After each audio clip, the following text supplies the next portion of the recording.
we'll go ahead and get after it. How's that sound? All good. Let's do it. All right. Well, perfect, Scott. Here as we get started, do you mind taking a moment just to kind of introduce yourself, talk about what you do, and most importantly, why you do that? Sure. No, again, well, thanks so much for the time. I really appreciate it. I've been very fortunate in my life, personally and professionally. So here we go, I guess. Currently I own a business called Secrets in Sports. And the reason why that business exists is to change the way performers compete forever.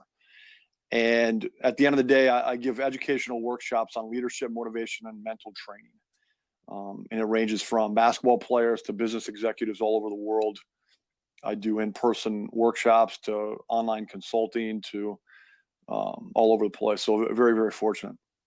Awesome. And so you mentioned there the name of your brand is Secrets in Sports. Can you kind of talk about why that name? Does it mean anything, or what's the idea behind the name?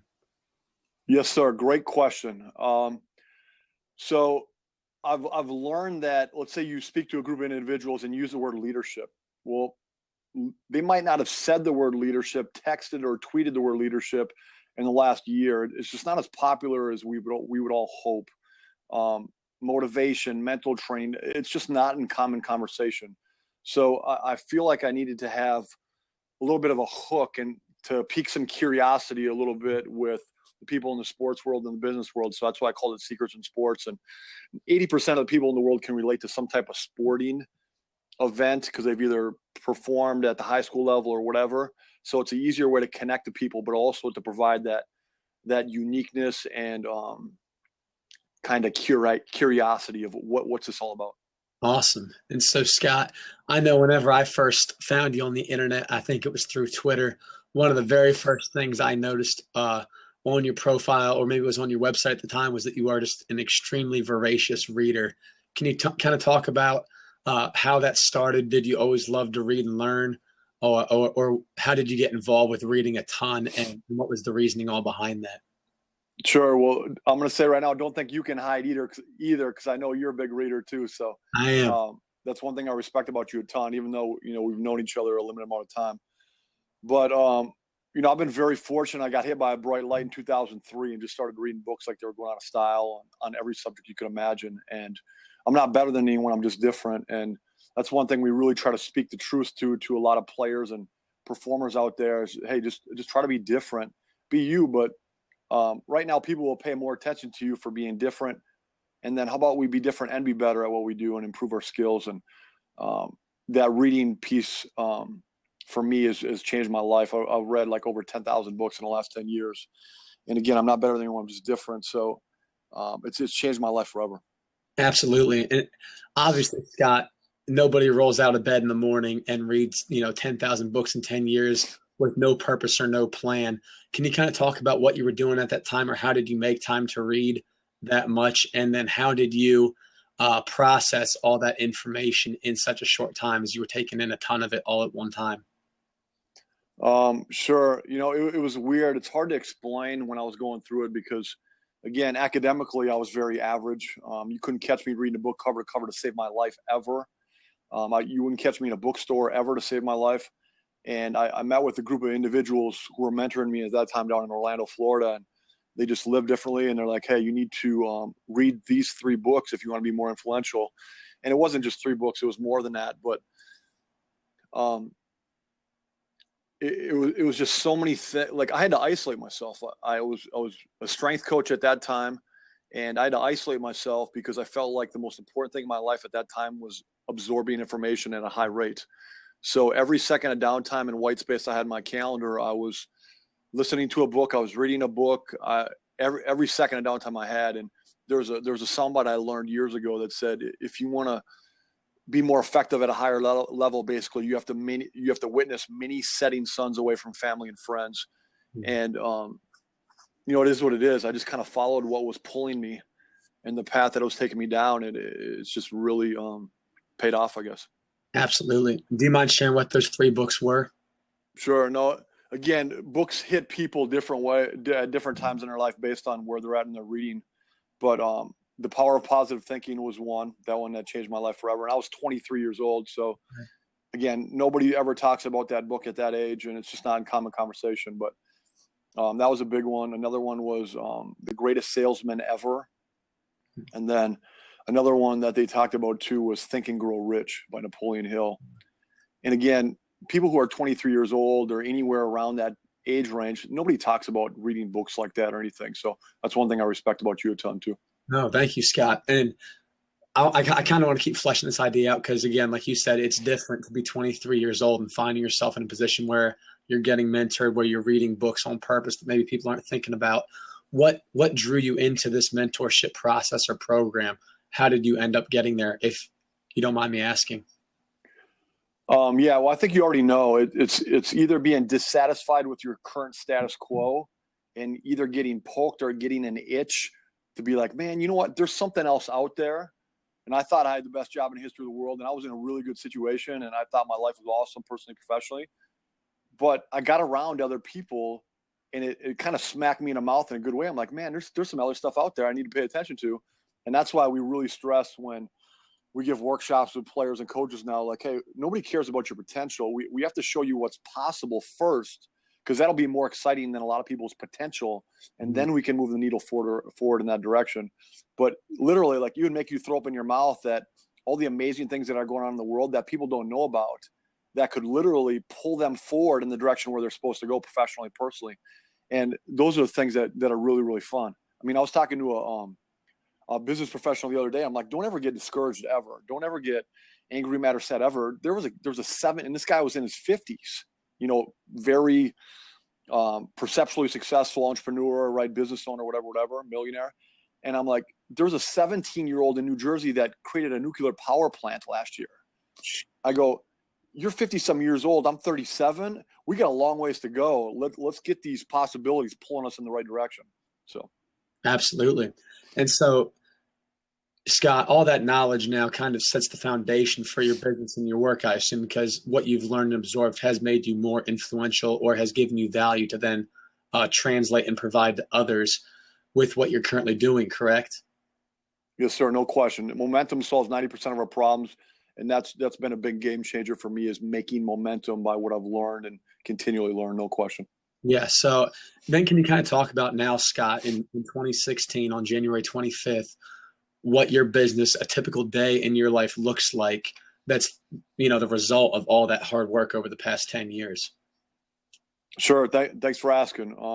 Again, everyone's situation is a little bit different. Last night I stayed up till 2 a.m. working on some different projects I'm working on for different teams, players, coaches. And then this morning got up early, got a workout in. I've always learned to take care of yourself first. It's not selfish, but it puts your stake in the ground so that you can demonstrate more solid, more of a solid approach and resilient approach to your core values and what you demonstrate around the people who, believe what you believe. So you got to take care of yourself first. While I work out, one ritual thing I always do is, and I'll do strength training workout 2 to 3 times a week. I never train by myself ever. So I'll either train with my wife or I'll train with a friend. I've received too much benefit not training by myself. So I'd rather not do a workout. So that's one thing that's in my rituals and my routines. And then every time I work out, whether it's with a partner, or whatever, I always listen to something educational or watch something educational. So on the background on my computer screens, we were playing YouTube and we were listening to like successful strategies of entrepreneurs. Right. And so I can max out that 30 to 45 minute window of exercise with education. And I think it gives me unfair advantages moving forward, respectfully. Yeah, absolutely. Kind of that idea. I know I heard it from James Clear. He's a blogger and whatnot, talks about habit stacking and how if you want to kind of incorporate something new to your life, find what you're already doing and see what you can add in on top of it. I know for me, one way that I get a lot of reading in, I listen to audiobooks. I have a 30-minute commute each way. Perfect. To the gym I use, and that's a real blessing, having that drive to go ahead and learn from. So I think it's really cool, Scott, how you've grown over the years. Can you kind of think back to when you were just getting started, when you maybe had 1, 2, 3, 4, a small amount of clients, and you had the vision and the big picture for what you were trying to do with your life, but the results weren't quite there yet. What did that time look like for you? What were some of the challenges that you were experiencing at that time?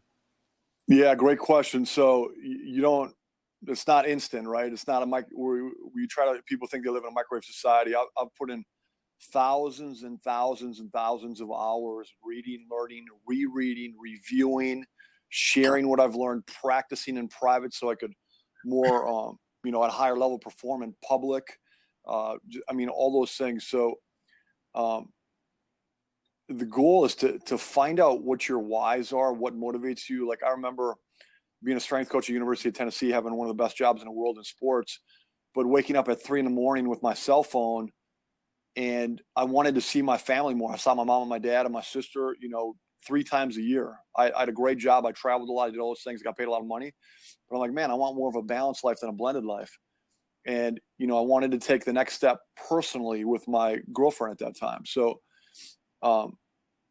I took that leap of faith and just said, well, hey, I have no clue what my business looks like. I do know I want to run my own business, but, I had to take that leap of faith, but then I had to train a lot. Mm-hmm. So I had to train and learn strategies every single day and talk to people who are doing the things I wanted to do. And the thing that kept me motivated to pull me through, like the only couple clients that I had or the teams that I work with to create more, income and all that other stuff, the things that pulled me through was why I was doing everything. So, I would look at a picture, and you've heard these million examples of this. I would look at a picture of my family and I'm like, man, I want to hang out with my mom and dad more, right? I want to spend more time with my girlfriend. I want to do those things. And those are those powerful reminders that kept me connected, I think, and more clear on where I was trying to go and do. Absolutely. Do you mind sharing who your first client was? Well, it varies. So like initially, like I felt like a lot of people, I was going into a platform that was very uncharted. So, I say I work in education. I do 6 to 30-hour workshops on leadership and motivation, right? Well, I don't think there's any competition at a platform because you can't even pay players to go to class anymore, right, John? Mm-hmm. And we're talking about the majority, not the elite DNA type kids that you're like, man, this is a great blessing to have on the team because they get it and they're willing to do anything. But education just isn't what it should be and could be. And I think coaches and players get numbed out. Business executives get numbed out because they've never had really powerful, useful, exciting, engaging educational experiences. They're like, man, this changed my life forever. I can use this tomorrow. So there's just so much of that that I think is necessary. But the first client I dealt with, a lot of it was free clients, and it was different people that I knew in the NBA mm-hmm. who really had no clue what I was going to do with my idea. And I didn't really know. So I was just experimenting with them for free. I'm like, hey, Willie Green, he's a free agent right now, NBA. He was vice president of the Players Association. Right. And just a really good dude. And I was fortunate that he'd spend time and I could kind of practice on him and say, hey, Willie, what does a practice look like to you if we do it this way, or a workout this way? Or, how, if you're in a shooting slump, what are some sexy solutions that stick that aren't common that can really move the needle for a guy and help him out, or a gal, or whatever? So to kind of experiment with those, if that makes sense. Absolutely. And so what would you say, Scott, one of like the core principles or like the foundational ideas or beliefs of secrets in sports, whenever you work with a client, regardless of what sport or what business they're in, what are the things you're trying to get them to understand or buy into? Sure. Well, I know you're a big core values guy, and it's embarrassing, respectfully, how many teams and organizations don't really have legitimate core values that they put their stake in the ground with. Mm-hmm. So my 7 secrets in sports that I teach are my 7 core values. And it's crazy because I didn't really plan them that way, but they just kind of worked out, and that's how it was. So, core value 1, Reader's Digest version, is, I call it the no fun factory, right? I want to be happy for no reason. John, you don't have to make me happy as a player or a coach or a professional. My wife doesn't have to make me happy, right? And this is easier said than done. There's no class in America that teaches this either. Like, you literally got to read a book on this, or you got to go take a specialized seminar on how to express joy versus pursuing happiness. And athletes really struggle because when I don't get what I want as a player, as a coach, what happens to my happiness, right? And that influences how motivated I am, how I influence the people around me. And so we go really intensely into that subject. But that's one of my core values, being happy for basically no reason. and having a better understanding of what that really is. Because I can't work hard if I'm not happy. Right. And I believe in a professional playground, a ridiculous focus of, a ridiculous combination of focus and fun, right? So that's part of that first core value that I have, the no fun factory. Second one, if you want me to keep going, is real relationships, right? Well, it's superficial on the surface. What does that mean? Everybody wants real relationships. Mm-hmm. Well, there's a lot of things that we can do at a high level to really manufacture those in a really organic, genuine way that people need, right? That people need, that players are itching for. Like the statistics right now in sports is absolutely embarrassing. 49% of Division I men's basketball players don't trust their head coaches. Mm-hmm. And that research, that data is outdated. So you're telling me you're a Division I sport coach right now in basketball, and you walk into your locker room and you have a chalk talk with your team, and half the team doesn't trust what you say. Good luck. Good luck, John. I don't care what you're doing, how skilled you are. Good luck. And there's no safe zones anywhere. You go to Kentucky, it's the same thing. You go to University of Virginia, it's the same thing. There's nobody's safe. Mm-hmm. But there's some really fun things, and no disrespect to anyone else, that you can do to expedite the relationship process. And it doesn't involve popping balloons and getting on a ropes course and some of these traditional team building. You don't have to have your guys eat fire for you to expedite the real relationship process. And that's the stuff that transfers over 0% to the court. 0. But people are getting paid tons of money for that. And, they're well-intended. They're doing the best they can, respectfully. Sure. So, John, I'm sorry, I'm all over. That's core value too. I can keep going. You can direct me in a different way, whatever you want. If you don't mind, keep going. I would love to keep learning from you, Scott. Okay, so again, this is what I know right now. So we're all, we're the sum total of all our experiences. I only know what I know up until this second. So core value 3 is negative nonsense, I call it. I want to be guarded to all negative influences of the best of my ability. Right? People fill up so quickly with negativity, whether it's after a bad play, something goes on at the house, personally, whatever's going on. I want nothing to do with negativity. I just don't. Easier said than done. Everyone gets negatives and, bumps in the road and stuff. I don't want to do what everyone else does and goes, hit a bump in the road and go like this, right? I want to be like this. Mm-hmm. Hit a bump in the road, get right back in there. Bump in the road, get right back in there to the best of my ability. But you have to train and practice developing that mindset a lot. And you never arrive, right? So absolutely. That's one of my other core values. Another one, thanks for listening, is overtraining camp. Not training camp, overtraining camp, right? So no matter how long practice is right now, it's too long. It is. No player in America in the last 10 years has went up to their coach and said, hey, coach, can we practice a little bit longer today, please? There's a reason why that's a problem, right? And there's a reason why that's also a problem, because when coaches say, we're going to practice for 2 hours today, or you're at a business and they're like, hey, we're going to have a meeting for 2 hours today, and they're still talking and they're like, no, we got to cover this. We got to keep doing this. We got to do this. And it's 2 hours and 15 minutes. And it's 2 hours and 30 minutes. And the players and the performers in the room in the business are like, man, you said 2 hours. Time dictates intensity. I'm already checked out 15 minutes ago. Don't steal my time. Mm-hmm. Right. And when you respect players and professionals' time at a higher level like that, they will eat glass for you out of your hands in a good way. Mm-hmm. And it's just unfair. It's unfair when you become more mindful of that stuff. Core value 5 out of 7 is mediocre motivation, I call it, right? My goal is I want to max out my motivation. At the end of the day, I want it to be completely tank emptied, no matter what, to the best of my ability, right? None of my energy rolls over to the next day. So I want to know everything there is in the world about the secrets to motivation and how to max it out, because nothing happens unless you have motivation first. I don't care if you're trying to get a player to do something or get someone to increase a habit or discipline. There's no way it happens unless motivation is in there first. Mm-hmm. Secret 6, core value 6 for me, and this, I really believe in this, fear of failure, right? So that's a problem that destroyed me as a player, and I don't want it to happen to any player or coach ever, right, or professional ever. So I talk about how to be contagiously confident, right? I really believe, and I say this with the utmost humility and confidence, you put me in front of the President of the United States, you put me in front of any coach, you put me in front of a 5-year-old child, a 55-year-old billionaire, and I've been in those scenarios. I have to be contagiously confident. And that helps when you dissolve that fear of failure, which is destroying a lot of people right now, respectfully. Absolutely. And then the last one, thanks for listening, whoever's listening. And, John, I appreciate you setting this up. Cool. Last one is, I call it one-day contracts, Hmm. right? The good I will do today will do me no good tomorrow. I could create the most effective YouTube viral video today or change somebody's life in a good way, whatever it is, and that'll do me no good tomorrow. But that approach and that mindset will allow me to never have one-day contracts with anybody, as long as I keep improving my overall value and bringing powerful things and positive things to the party. I really believe that.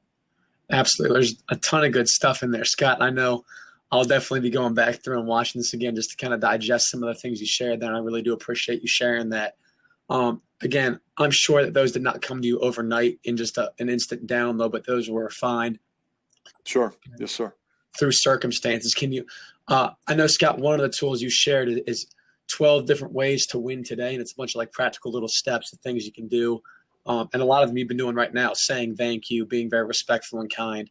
One of them was learning from failure every single day. Would you mind sharing, Scott, possibly one failure in your life that seemed very bad at the time, but you can now look back and say that was one of the best things that happened to me because of what I learned from it?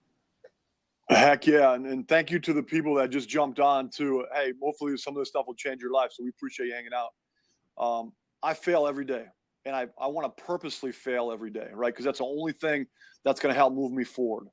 It's not easy, right? And a lot of people are like, man, I'm going to do everything I can to avoid failure. I don't want to do that. We spend a lot of time when I'm around other people, or I spend a lot of time around other people, listing failures of the day. Like, we have a meeting with a team or a coach, and we're like, hey, what did you fail at today? And the coaches have to set the stage first.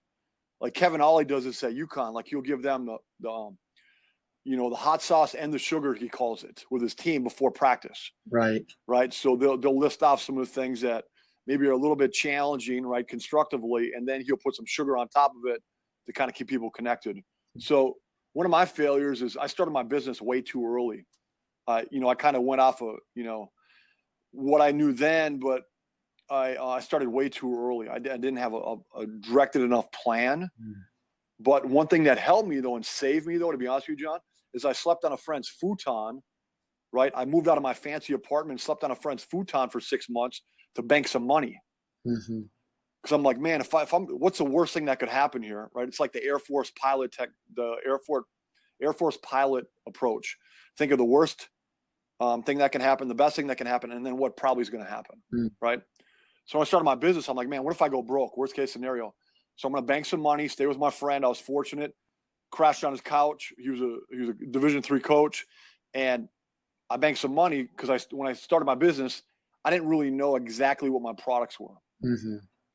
And that allowed me to have a little bit of freedom, a little bit of autonomy moving forward where I could take some more risks. Absolutely. Yep. And then how long, Scott, did it take you until you kind of solidified what your products were and had a better idea of what you were doing?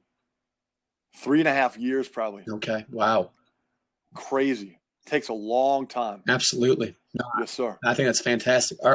I didn't ask you this earlier. Forgive me. Are you doing all right time-wise, or is there a certain goal that we're trying to hit? Because I don't want to push you any further than you have. No, I'm good. I blocked off. I have I have a call with an NBA player here in about an hour, so I'm fortunate. Yeah, all good. Thanks for asking. Yeah, no, I appreciate that. It gives me a good idea going forward. I sent you that email with all the questions on it, and I have not asked many of them because I just keep going off the cuff with things that are popping in mind. And I appreciate you being flexible, Scott.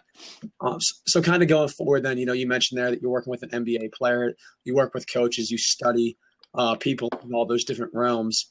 What would be some things that coaches are doing today that if they knew better, they would not be doing? Does that make sense? 100%. Again, I've been very fortunate. So if anybody's listening, I highly recommend writing this down. I don't think it's up for negotiation. I'm not the only person in America who knows all the answers and all the solutions to everything, but I'll say this with the utmost humility and confidence. Most people don't have a clue. Coaches are going to sleep at night praying for less problems. They're like, man, I wish our players would get this. I wish she would understand. Why would he ever do this? Right? They're going crazy, right? And players on the other side of the coin, they're praying for less problems too. And they're like, man, I wish coach could connect to me at a high level. I wish he would understand. I wish he would understand. And they feel like a drugged up bear in the zoo. They want to leave and go somewhere else where they can be more happy on a different team, but they can't right? They're cuffed, their hands are, and this is at all levels, all sports. And there's a lot of really well-intended coaches out there and players, but there's not a lot of well-educated coaches and players out there. And we need to do a better job of helping them, because there's too many fun things that can happen in the sports world, and too many players are falling short of their potential, and coaches, and they deserve different. When you say better, it's tough. I kind of changed what I said now. Instead of saying, hey, she should know better or he should know better, they should know differently. Just like there's some things I should know differently too. Okay, absolutely. I'll try to stretch that question a little further then. Please. What makes a good coach? What are some things that, you mentioned maybe a Kevin Ollie, a guy who seems to have a great connection with players, is a transformational leader. What things does he do on a regular basis, or a coach like Kevin, that set them above the rest? That's probably $1 trillion question in my opinion. So I learned this from John Wooden. A friend of mine told me the story, who met with John Wooden before he died. And he leans over to Coach Wooden and asks him a question. And he goes, Coach, can I ask you a question? And John Wooden supposedly stopped and said, hey, don't call me coach, call me teacher. Mm. And so my friend's like, okay, well, can you share with me a few strategies? This is from John Wooden, right? Share with me a few strategies of effective teachers, right? He's asking John Wooden this. And it's embarrassing how many people don't know the story. And every coach in America or professional that works in sports needs to know this, because this is a game changer. This will save your job, I promise you. Or it'll give you an opportunity to select from 70 jobs instead of 7. Mm. I promise you, if you take action on this. So John Wooden kind of leans at him and was kind of like, I guess, a little angry. And he goes, there's 2 things that great teachers do. Number 1 is you really, really pay attention to how your players are thinking, right? At all times. Not what you think they should think, which every coach in America does, right? We've all been there. No, not what you think they should think, but what they're really thinking right now. Do they hate this player? Do they hate me? Are they bored out of their minds before they come to practice? Do they not agree with the system that we're running, right? Do they not drink the Kool-Aid on my system of discipline when somebody makes a mistake, right? Whatever those things are. I got to pay attention to what the players are thinking. And that's a challenge, but it comes down to asking the most powerful questions in the history of the world, which a lot of coaches don't do a good job of now, right now, respectfully. So that's the first one. Pay attention to what they're thinking. Second thing, please, is pay attention to what they're feeling, right? A little bit different, because what you're thinking and how you talk to yourself is sometimes a little bit different than how you really feel, right? So if I'm an NBA, if I don't know what DeMarcus Cousins is thinking and feeling, I'll never get him to move the needle in the right direction ever. Mm-hmm. And we might get lucky, but that's it. Very good. Very, very good stuff in there. And I appreciate you sharing. That's a great story. I'm a big Coach Wooden guy. He's one of those. There you go. There's 2 or 3 people that I try to read everything that they've ever put out, because those are people I want to be able to emulate. He's on that list. Moving forward then, Scott. Yes, sir. Went to the other side of the coin. What separates an elite level performer from the rest of the field? So we talked about what those 2 things that coaches do to separate themselves from the players' side, of the players' aspect of things. What do the best do better than the rest? Sure. Well, I'd answer this too. And again, maybe I should have said this before. There's no absolutes in athletics, right? This is a fact. There's no absolutes. So I can be the most positive coach in the history of the world, and we cannot win games on a team, right? I believe in positive peer pressure, right? I believe that's the only way to do it. And you can be hard on players and grind them to a fine powder and do all that stuff. And I'll do that mentally and physically. But if I don't have a semi-real relationship before I do that, it doesn't matter, right? So if I know there's no absolutes, right? It's not necessarily what we do with the team, what we don't do with the team, but what we don't do well that matters. I just got to pay attention to what things really are. So if I'm a player and I'm like, man, these are the things that are non-negotiable that the most elite players in the world do, I have to understand they got to have utility in my specific situation, right? So if Tom Brady does this, if Peyton Manning does this, and these are the things that make them really, really elite of the elite and high performers, like nobody spends more time in preparation than Peyton Manning, to my knowledge, right? You don't have to be a Peyton fan or not, but it's important, I think, that we respect his skills, right? And he'll spend more time in preparation. I've heard stories of him driving 9 hours to go spend time with a newly recruited wide receiver just to throw extra passes with him and then drive back another 9 hours across 2 states just because he thinks that's the right thing to do in preseason. Wow. Right. And again, not enough people do that, but everybody in the world needs to know those stories. They need to know what LeBron does that makes him different than everybody else in the world. Mm. And there's some really, really fun stuff out there that'll basically double a coach's value in a day because they'll be able to share that to the players, and double players' values in a day. So I'm going around your question a little bit, but I'm going to say really specifically and broadly, these players are really, really different. The way they live, behave, and think are really, really different. Hmm. Really different. And I can list you things, and we could stay here till midnight. It's that easy. There's so much stuff. Right. What is so attractive about mediocrity then for the rest of the athletes? Like, because obviously the top level is so small, there's so few there, but then the bottom or middle half is so large. What's so attractive about remaining down there? Because if you were to ask everybody at that level what they wanted, they'd all want to be here, but their actions don't line up with that. So what are some of the things that you see most often that maybe hold athletes back? Well, it's easier, right? A lot of the literature says fatigue and boredom, right? That's going to prevent a lot of our excellence, fatigue and boredom. And you could go deeper than that all you want, but one thing I've learned that helps me a lot selfishly is being aware, right? Awareness is a big deal. Aware and awake, but allergic to those things that are going to prevent my excellence, right? I don't hit a snooze button anymore. Like, to be honest with you, that'll kill you. I don't care. And you can take this for what it's want. When an athlete wakes up and they hit their snooze button 7 times, I know it feels good, right? But I know it'll kill you, right? I don't want to be around, and this is maybe drawing lines in the sand, but respectfully, I don't want to be around people who hit their snooze button a lot. I don't. There's something missing there. Either they haven't found their why, or there's something missing, right? And maybe it's just my personal experience, but that's really hard to swallow. That's one thing, just being aware and allergic to those things that's going to prevent my excellence. I don't take notes on my phone in public ever anymore. Let's say I go to a seminar, workshop, a practice.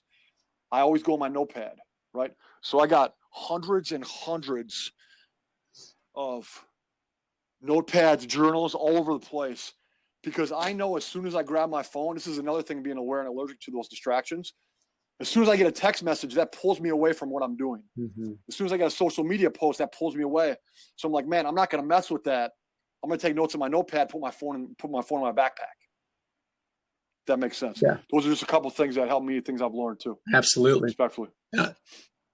This is not a question I sent you, but I'm big into organization. And I think with information, one of the most important things about having it is having it be accessible. And so with you, Scott, taking all those notes on so many different, notepads, how do you organize it in a way that it's easy for you to refer back to it? Sure. Great question. So if I grab, let's say, like some notebooks I have, I'll go through and like last night I was rewriting everything that I learned, right? And putting it through another filter. So let's say I have 100 pages of notes of things that I've learned in the last month, right? I'll go through and I'll reread them and I'm like, man, that really wasn't that good. Why'd I write that down? Right? Or I can't really use that, or, and I put it under 3 filters. It's called the Socrates filter test. Okay. It's got to be good, useful, and the truth. So if it's that soundbite that I learned or that story that I learned, it's got to be good. And what I mean by good is I got to be able to, it's got to be good enough that I can use it with anyone, anywhere, in any situation. Right? So no bees, no honey, no work, no money. I can say that to any player in the world. I can say that to Kobe Bryant. I can say that to Peyton Manning, right? It doesn't matter. That's the filter I've put stuff under now to the best of my ability, right? When I reread or take notes or review them. And then it's got to be useful, right? It's got to solve a freaking problem. Why would I spend time learning anything unless it solves a problem? Whether it's motivationally, and I try to do that to the best of my ability. And it's just different conversations when you talk to people and you're like, man, what could I share, a statistic, soundbite, story, anything that actually solves a problem that just doesn't state the obvious? People are getting paid millions of dollars for just stating the obvious right now, and they're not solving a problem. Great, you're telling me what I do wrong, or I can tell you what you do wrong. That's not a skill. Give me a sexy solution that sticks, 21st century style. That's a skill. People should get paid for that, in my opinion, not just stating the obvious. Absolutely. And so I know when we talked on the phone the other day, Scott, you mentioned to me that you're not reading as much anymore as you once did. but yet you're still taking notes voraciously of things you're learning. What are the main sources now? Maybe books are still included that you are going to learn from. Sure. Here's some unfair advantages. Thanks for listening. And for anyone else out there too, thank you so much for hanging out. I don't take lightly the ability to catch someone's eye and command their ear. So those are really, really big things. I think those are the most valuable skill sets to have right now in 2016. So I appreciate everyone's eyes and ears who's hanging out. So ask the question one more time, please. Sure. What do you find now are the main sources, people, resources that you're accessing Gotcha. from? Really, really easy stuff.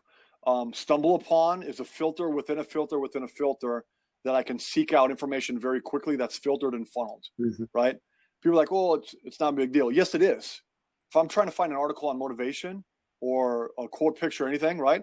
That's easy. Quora is another game changer. Quora is one of the most interesting online learning platforms that actually keeps educators and experts accountable to the stuff that they share. So you can't just share bullcrap on there and get away with it. No, we're going to guard our community to the best, level we can. And I think TED Talks tried to do that initially, and I think TED Talks respectfully are getting watered down a lot right now because it's turned into a popularity contest. So it's hard to guard really legit, powerful, good content. And I think that's one of the futures of any successful business moving forward is to not get watered down like everybody else, because there's a billion websites right now. Right. What's that going to look like 10 years? And then everyone's going to have 6 to 8 devices at their house. We got to pay attention to how we filter stuff, right? And it's not easy, but let's make sure that's one of our things. Absolutely. Another game changer for me is Google Alerts.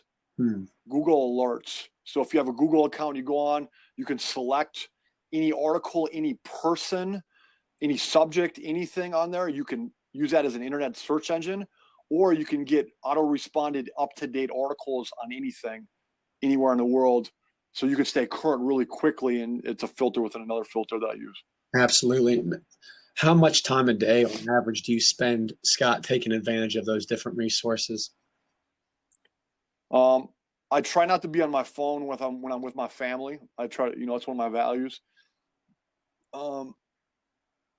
It could vary on the project that I'm working on. It could be because sometimes I have to be online to work on a project, but I'll try to balance it out. So anywhere respectfully from 2 to 8 hours a day. And I'll try to, here's another thing maybe you might find interesting, or anyone else who's listening. I try to set my timer on my phone for every 55 minutes to get off of my digital device, my computer, whatever it is, and go do some flexibility, do some movement, and just get going around, because the research on stationary sitting and social media and stuff is really scary on how it affects your health. Right. So I have to get up and move every 50 minutes or so if I'm in a desk or whatever. Basically I might as well just write a letter to my wife and say I'm going to die 8 years young, because that's what it is. That's how scary the research is, the data, right? Yeah. One of the things that I use to do the same thing is I use Google Chrome for like everything, Google Docs. And so they have like a little timer that you can set, and I just set it for 50-minute increments. It dings, and I'll go talk, I'll go do something else. Cause again, love it. I find that I work better that way as well. Heck yeah. Kind of that principle then, Scott, seems to be almost, you have one of those things where you say like coaches don't have to work 100 hours a week to be successful. Sometimes doing less is more. No athlete ever is asked a coach to practice longer.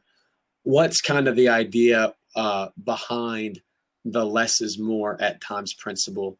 And then how does that balance with having a great work ethic all at the same time? Sure. Can I share one thing quick before we dive into that, please? Please. We have a handful of other people watching and listening, right? And let me tell you this, as a friend, as a professional colleague in the sports world, whatever you do, you're doing something very unique right now. And it doesn't matter if it's with us or whoever, but we have to do a better job as professionals. I'm saying this as a friend, as a trusted colleague. We have to do a better job of rewarding collaboration.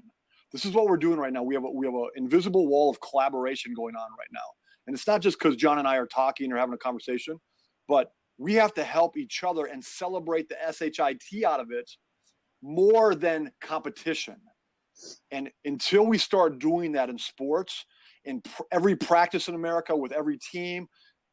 Until we start celebrating at a high level collaboration more intensely than competition, we'll never move the needle in the right direction. I don't care what we're trying to teach, what we're trying to educate.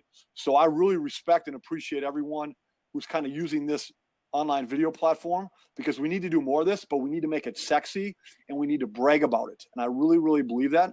And it's not, call it humble brag, do whatever you want, but we have to elevate that exposure to a higher level about collaboration and how important it is, because that'll never get repeated at the level we want. And that's why a lot of players and coaches get destroyed, is because the teeter-totters flip too far in the other way. That makes sense. Absolutely. Thank you for sharing that, Scott.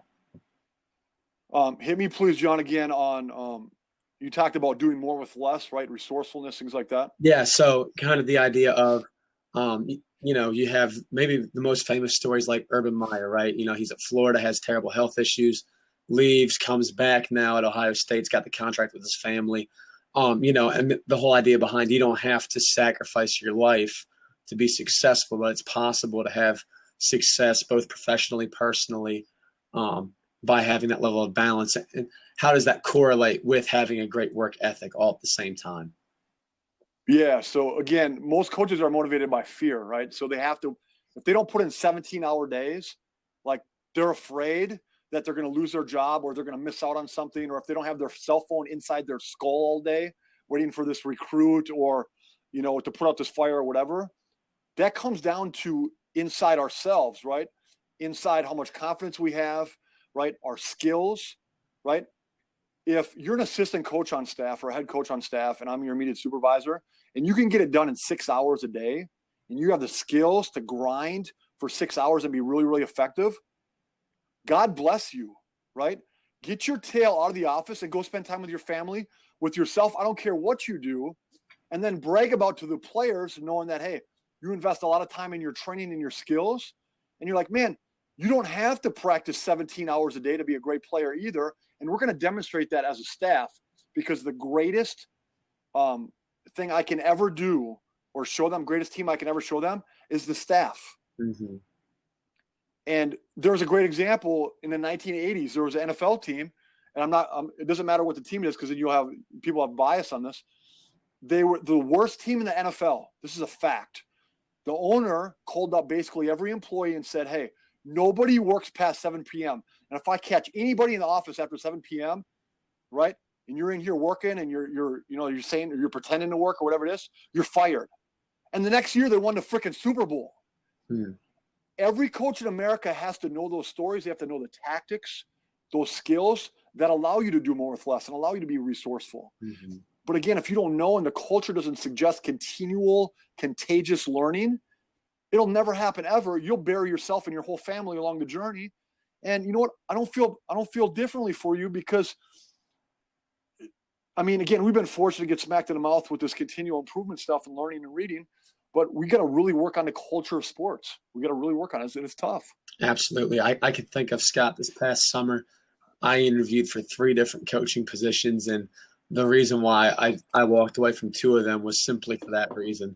Like a head coach literally said to me, anything you have going in your personal life will have to stop if you take this job. And I thought, that's garbage. That's just not for me. So, and I'm very thankful that people like you and others have been influential in my life to help me make those decisions, because I'm very thankful for how things have worked out now. So I kind of want to keep moving forward then, Scott, talking about your work in a coaching role. Like you said, you got to work with many business owners, athletes, and whatnot. Can you think of a certain moment in time where you felt most effective, or where you finally, realized, like, I'm absolutely 100% doing the right thing, and this moment is evidence of kind of my calling to coach, per se? Sure. This is hard for a lot of people, and this was really hard for me. I had to pay attention to what people were telling me, not what I was telling myself. Mm. So a lot of things are like, oh, hey, I know this is my purpose. This is what I'm supposed to do. I'm good at it. It doesn't matter, John, if I think I'm good at what I do. It doesn't matter if I think that. Right now, from a confidence perspective, I get that, but we're not talking about that. We're talking about what other people tell me I'm really good at or best for the world at. If I don't pay attention to what people are really telling me what I'm good and not good at, I'm in trouble. I'm in big time trouble. And I started to listen to people more, and they're like, hey, Scott, you talk differently. You have a lot of passion. I used to be where I was like, man, I just soundbited people on the ground. Like my wife made fun of me. She's like, all you do is talk in bumper stickers. And she's like, you got to give solutions. Like you got to solve problems. It's different. And it helps, right? It provides a little bit of motivation and things. But other than that, I had to pay attention to what people were telling me what I was good and not good at. We call that 360-degree feedback, right? Mm. I dare you, anyone that's listening as a friend, find 5 people in your life, right? Ask them what you're really, really good at and really, really bad at, and tell them to not sugarcoat a thing. Don't fog you out, right? Don't blow smoke on a thing. Like literally grind you up to a fine powder and corner you in a room and say, you know what, John, you need to do a better job of this. You are awful at this, and you will be a million times more effective if you take care of this right now and focus on this, right? But on the other side of the coin, John, I appreciate so much, and we call this positive rain, right? And you'll have to do this with every player and professional at some time in their life. You bring them in the office, you sit them down, you lock the door, and you say, don't say a word, and you just throw up all the great things that they're doing right on their face. And you don't let them interrupt you. And if it takes 3 minutes or 3 hours, you do it and you don't take a breath. And you just keep telling them what they're doing great. And I call this, this is a game changer, and thanks for listening. GJS, good job syndrome. A lot of people are like, hey, John, good job. Hey, good job. Who else is on here? Hey, Frederick, good job. Good job. Beware of GJS, good job syndrome. Unless you tell them exactly what they're doing good at, good job really doesn't matter. It doesn't. Hey, good job on defense. No, that's not specific enough either. Good job on the deflection. Okay, maybe better. Good job being the loudest person in the gym. Silent players are scared players. Silent teams are scared teams. Let's go. Let's do this. Right? So beware of good job syndrome as it relates to, right, packaging that positive rain and all that stuff. I've learned as a game changer. Absolutely. Would you say, Scott, that more effective coaches are more specific rather than general? Oh, you already know the answer. Absolutely. You already know the answer. I was talking to a scout for the Orlando Magic today. Really good dude. And we were talking about some of the challenges that they're having there, right? And everyone's got challenges everywhere. And like Tony Robbins would say, the motivational speaker, clarity is power. Clarity is power, right? And as clear as I can get, as specific as I can get, the faster we'll be able to move people in the direction we want them to go, including ourselves. Absolutely.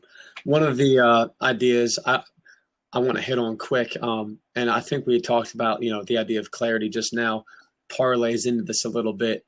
The idea of talking is not necessarily teaching, right?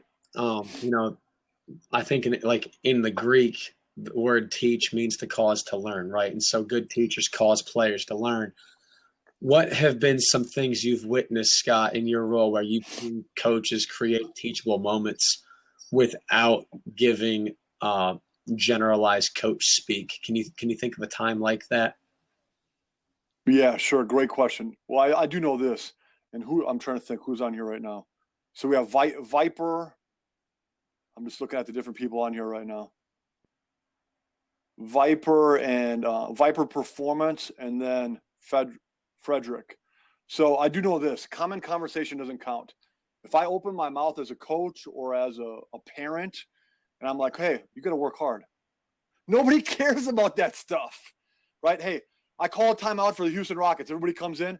Hey, guys, I'm going to tell you something that's going to change your life forever. Brace yourself. You've never heard this before. We got to play defense and rebound. What? That doesn't work, you guys. It doesn't work. It's not sexy enough. That's why I've learned different languages. I'm like, I'll get into a huddle. I'll be like, to Bismack Biyombo, who plays for the Toronto Raptors. Musala malamu. Bonne bon trabajo, merci beaucoup. Because I know my words don't work at the level they did 10 years ago. They don't. People have too much access to things that are sexier than what we say that I have to be mindful of that. I might get into a huddle and say, hey, right, James Harden, you go ahead, you take it. I got your back. I believe in you. Go ahead, you take it. Right? Because I know sometimes the best things I can do is not be at every practice, to not be in every huddle, to not be at every classroom, because my words don't work the way I want them to. So that's why I have to study a lot of that other stuff, spend a lot of time. I write backwards like Leonardo da Vinci. I'm like, hey, the players have no clue what's going to happen tomorrow, whatever team or place I'm fortunate to work with. And that's how I want it to be. right? I want to be addicted to being different, respectfully, right? And I want to get my skills up and keep getting my skills. I never want to graduate. And that's really, really helped me. I've been very, very fortunate by taking those approaches. And can you think of maybe you gave the example there of using a different language because that might impact a player of a different nationality in a different way. Can you think of, or maybe give an example, Scott, of maybe 2 or other 3 specific strategies? I don't know if that's the best word for it, but things a coach can do to have a greater effect rather than simply just talking. Sure. Easy one. Look at the research on classroom studies and classroom engagement and questions, right? You want all your players to ask you a lot of questions. So they said if you touch a child on their shoulder in the classroom, put your arm on their shoulder and don't say anything to them, they're 3x likely, 3 times likely to ask more questions. That's unfair. And how many coaches watch the next sporting event? Watch how many coaches physically touch their players, right, in an appropriate way. And I'm not talking about courtesy claps, these weak ASS, little love tap things, little mini high fives. No, I'm talking about you smack their freaking hand off and it hurts. Celebrate. Let's go. I got you. Let's get this done. Nice work. I got your back. Boom, boom, boom, right? And set them on fire in a way through the physical skill, that weapon that you have in a good way. That's a game changer in itself. You don't even have to say anything because people are so dead from the neck up right now. And they need to have more fun and they need to enjoy, need to celebrate things at a higher level. Not in a way that disgraces or disrespects the other team or opponents or whatever. It's about that professional playground that everyone should be able to deserve and do. Yeah, absolutely. I think that's fantastic. And, one of the things you mentioned there, Scott, is questions. And I know this has been a phrase you've thrown out a few times in our conversations. You always talk about $1 trillion, $1 million questions. Can you think of, what are some questions that you recommend people ask if they have the intent to learn? Yeah. Every coach, I'll say this from what I know right now, every coach in the world, every player in the world, I don't care what sport you play, what level, I don't care if you're 5 years old or 35. Everyone should ask these questions. Here we go. What's the best thing that can happen in your life right now? Every coach should ask every player that question, including teammate, whatever, right? That elevates your level of connection. Because some people are like, man, I got some crazy nonsense going on at the house personally. I'm just trying to get through this stuff so that I can stay more locked up in games and, right, in a higher level. So what's the best thing that can happen in your life right now? That's one. Another one, please. And thanks so much for listening. Everybody who's listening and typing in stuff. I appreciate you more than you know. Another one is, hey, what can I do to make your job easier? We had a player at Kentucky ask Coach Cal that yesterday. He didn't know what to say. Nobody talks like that. But the way we conversate, right, with each other changes the way we compete and the way we connect. Right? Other questions, right? What lesson is taking you the longest to learn? Right? We talked about this the other day on the phone. Game changers. Ask everyone in your life that question. Everyone. Player, coach, parent, spouse, significant other, doesn't matter. Magical things will happen. And I can keep going on because I know, and I've been very fortunate and very blessed to learn the importance of questions. Absolutely. Like literally, you can get paid 6 figures in the sporting world. I don't care what you do, just for tripling your ask to answer ratio. That's how easy and unfair it is. People are like, well, what do you say? Well, read the book, How to Think Like Leonardo da Vinci, and then you'll start asking some different questions. I promise you. Without doubt. Now, after we got off the phone, I ended up downloading the book. I'm about to start it here soon, which I'm looking forward to. So I appreciate that recommendation, Coach. John, sorry, please. Yep. So again, anyone that's listening. So I know Viper's still on, right? We got some more people still on. Miss Wright's on. Hey, this is a game changer, right? So the most important question you can ever ask a human being is, what did you forget today? Not what did you learn, what did you forget? Because there's something in the air that makes us all forget. Forget to get up early and be positive. Forget to read a book. Forget to tell our family we love them. Forget to, right? There's something in the air that makes us forget. So that's another question I really believe. Ask everyone you can, and magical things will happen. Coach, players, parents, significant other. What did you forget today? It helps a ton. Sorry. Keep going, please, John. Thank you. That's quite all right. I'm trying to recover my train of thought here. because I'm Yeah, just trying to throw you some curveballs, no, sir. no, that's right. I'm going through my own mind right now, thinking about what I've forgotten today already. And I do appreciate you sharing those questions with me. I know that when we talked the other day, I ended up using the question of what lesson has taken you the longest to learn. And, true to form, Scott, I ended up getting a pretty fantastic answer from a coach as a result of that. But then I do want to ask you that question here before we do wrap up. What lesson have you learned that's taken you the longest to learn? Sure. Um, I answered this a little bit differently, I think, when we talked on the phone a little bit, but you know what, I think this changes a lot for me, and maybe that's right or wrong, I don't know. But I think we have a million times more influence than we could even imagine. Mm-hmm. And I don't care if you're a teacher in a high school, or you're a high school coach, or you work in the front office for the Minnesota Timberwolves, or you're a parent, single mom. It doesn't matter. Like, the influence that you have and that you're capable of having is absolutely off the charts. And there's some fun, like, never get frustrated, angry, mad, or sad ever, because there's some stuff out there. There's some wisdom out there that everybody in the world needs to know, that most people will never be exposed to in their whole life, that'll help them significantly increase their level of influence off the charts. And it doesn't matter what their resources are, what resourcefulness they have. It's unbelievable. I've seen stuff happen with someone who thought they had nothing personally, nothing professionally, no money, and they flipped everything. And this isn't just one story. I can take a deep breath right now, and you'd all be dead before I'd finish every story and every person I've been around that went from nothing to something, and then to something from that to significant. It's unbelievable. No, that there's fantastic. All that is so fantastic. And so, one more question, Scott, before we do wrap, because this one just popped into my mind. How do you navigate and stay away from the idea or the consequences of paralysis by analysis? You talked a little bit about having that filter, toss things through that you learn. I'm sure that's helpful. Is that the main strategy that you implement to make sure that you are able to stay focused on doing what you're doing and not changing with everything that you do learn? Well, it's interesting. I might answer this a little different way. A few years ago, I had to stop learning at the rate I was learning, because I had to stop learning and stop learning and start implementing. Mm-hmm.